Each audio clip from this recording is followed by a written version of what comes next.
कहते हैं इंसान की असली पहचान उसके शब्दों से नहीं उसके इरादों से होती है।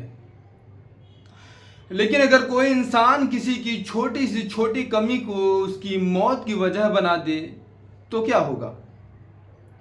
हाल ही में पूरे देश में चर्चा का विषय बने पुणे के कारोबारी केतन अग्रवाल हत्याकांड में अब एक ऐसा मोड़ आया है कि जिसने हर किसी को सोचने पर मजबूर कर दिया है।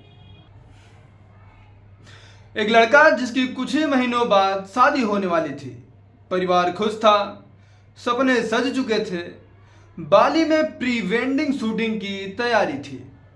लेकिन उसे क्या पता था कि जिसके साथ वह अपनी पूरी जिंदगी बिताने का सपना देख रहा है वही लड़की पुलिस के आरोप के मुताबिक उससे छुटकारा पाना चाहती थी। कहानी की शुरुआत होती है फरवरी 2026 से, जब केतन अग्रवाल और सिया गोयल की सगाई हुई। बाहर से सब कुछ बिल्कुल परफेक्ट था, लेकिन अंदर ही अंदर एक ऐसी कहानी लिखी जा रही थी जिसके बारे में किसी को अंदाजा भी नहीं था।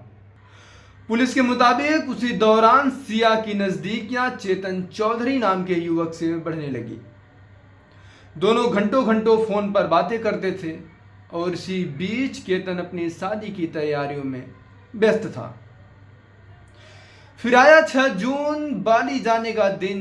4 लोग घर से निकले, सबके पासपोर्ट मौजूद थे, लेकिन एयरपोर्ट पहुंचते ही सिर्फ एक पासपोर्ट गायब था और वो था केतन का। उस दिन सबने बदकिस्मती समझा, लेकिन पुलिस का दावा है कि यह बदकिस्मती नहीं बल्कि कथित साजिश का पहला कदम था। इसके कुछ दिन बाद 18 जून, लोहगढ़ किला, तेज हवाएं, ऊंची पहाड़ियां और फिर एक खबर आई केतन अग्रवाल की मौत का। पहली नजर में यह हादसा लगा, लेकिन जैसे जैसे पुलिस ने जांच शुरू की कहानी बदलती चली गई। फोन रिकॉर्ड सामने आए, रिश्तों की परतें खुली और फिर पुलिस ने दावा की सिया केतन से शादी नहीं करना चाहती थी।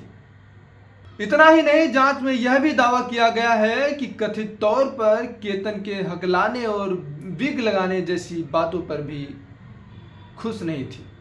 हालांकि इन सभी दावों की पुष्टि अभी अदालत में होना बाकी है और अंतिम फैसला न्यायालय ही करेगा।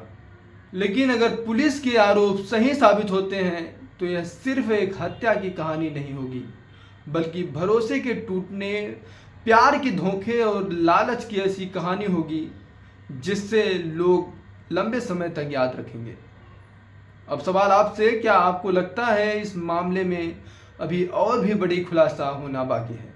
अपनी राय कमेंट सेक्शन में जरूर दीजिएगा। जय हिंद।